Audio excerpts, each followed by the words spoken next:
66 million years ago, one of the most successful worlds in Earth's history began to disappear in a single day. We often tell this story as if evolution were an express train and humanity the station it was always approaching. But the asteroid did not create us. It closed countless futures, left a few narrow paths open, and guaranteed none of them. One of those paths eventually led here. So was Earth's stage prepared for us, or was it merely reopened? Dear Thought Explorer, welcome back to Earth Classroom, a journey through science, myth, geometry, and the evolving story of consciousness. There were no cities beneath that ancient sky, no writing, no machines, and no human eyes searching the darkness for danger. Dinosaurs had already endured more than 160 million years of drifting continents, changing seas, volcanic upheaval, and shifting climates.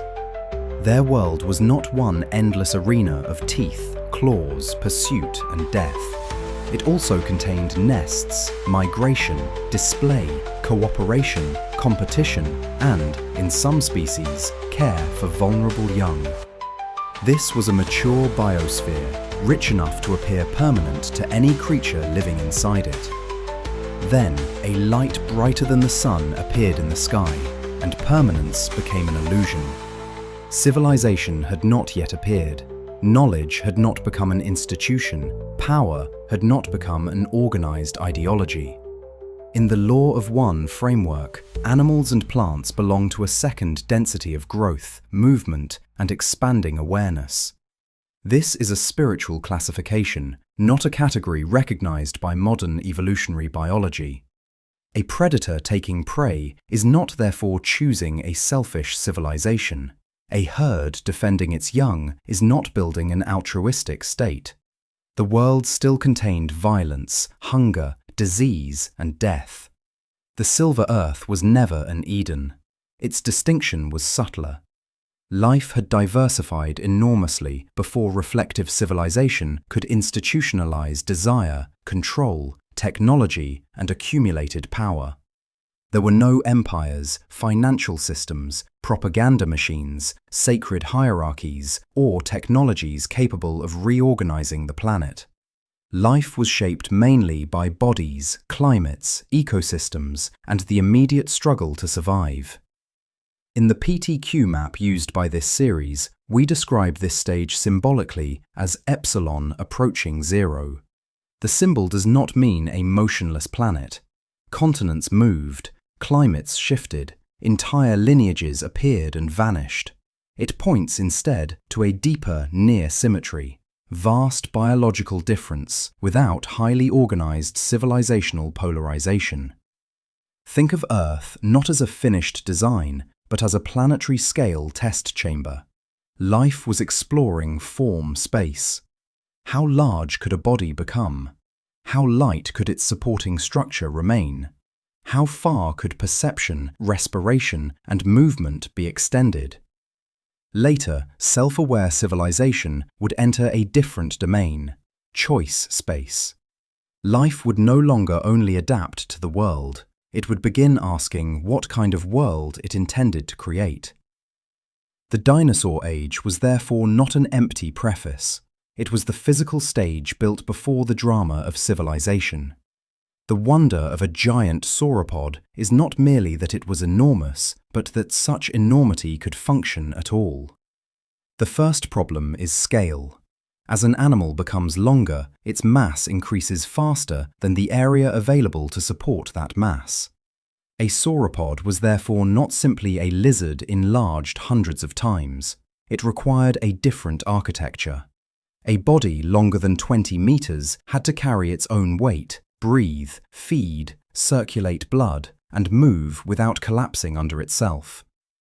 Part of the solution was pneumatic bone. Internal air spaces removed weight where solid tissue was unnecessary, while preserving the structures needed to carry enormous loads. Air sac respiratory systems likely moved air efficiently through the lungs, supporting sustained activity in a gigantic body. A long, lightened neck expanded the feeding area without forcing the entire animal to relocate for every mouthful. No single adaptation made gigantism possible. Bones, lungs, muscles, circulation, posture, behavior, and environment had to function together. A giant sauropod was less like a mountain of flesh than a walking cathedral, hollowed where weight could be spared, reinforced where forces had to pass. But the cathedral is a metaphor. The evidence lies in vertebrae, internal air spaces, comparative anatomy, and the measurable constraints of biomechanics. In a poetic PTQ reading, each organism can be imagined as a form sculpted by fields, boundaries, history, and accumulated adaptation. That image is an interpretation, not proof of a new biological force. Its value is to reveal the organism as a whole system, a dynamic solution that remains viable only while many constraints continue to cooperate. Then an object from beyond Earth changed almost every boundary condition at once. About 66 million years ago, an asteroid roughly 10 kilometers wide struck near today's Yucatan Peninsula. The impact excavated the Chicxulub crater, drove enormous shockwaves through rock, and displaced seas along distant coastlines. Material thrown high into the atmosphere returned with intense heat, contributing to fires across exposed landscapes. Yet the decisive global crisis was not only the violence of impact, it was the collapse of the energy system that sustained the biosphere. Dust, soot, and sulfur-rich aerosols reduced sunlight. Photosynthesis weakened. Food webs began failing from the bottom upward. Then, one of evolution's harshest lessons became visible. An advantage remains an advantage only while the world preserves the conditions that make it useful. Large bodies, enormous food demands, and slow reproduction had succeeded in the older world.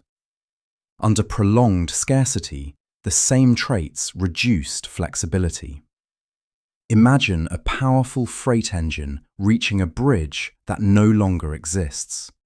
Its strength has not disappeared. The route that made that strength useful has. Across the world, a thin boundary layer, unusually rich in iridium, preserves evidence of the extraterrestrial event. Below that line, non-avian dinosaurs remain part of the fossil world. Above it, their traces disappear. Roughly 3/4 of species vanished during the extinction interval, although destruction unfolded differently across environments and lineages. Birds, crocodilians, turtles, amphibians, fish, insects, and some small mammals survived through different combinations of adaptation and contingency. Life did not restart from zero. It crossed the darkness, carrying fragments of the older world. In the PTQ interpretation, the impact resembles an external pulse striking a long, stable field of biological possibilities. Evolutionary highways that had remained open for millions of years were abruptly closed.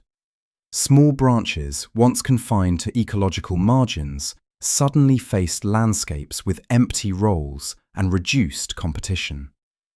This is what the series calls symmetry breaking. It is not a proven extinction equation, and it does not mean that physics selected mammals or intended humanity. It is a metaphor for the sudden reordering of accessible paths. Time did not begin at Chicxulub, but the direction of evolutionary history turned sharply and irreversibly. The vanished world could not simply be rebuilt. Survivors carried remnants forward under entirely different conditions. More than 60 million years still separated small surviving mammals from primates, hominins, and modern humans. Evolution did not become a straight railway with humanity written on its final platform. The impact opened ecological space. It did not specify who would occupy that space, how long they would remain, or what they would eventually become. A different asteroid trajectory, a different chain of ecological consequences, or the loss of a crucial survivor population could have erased our branch. The asteroid was not a button that produced us.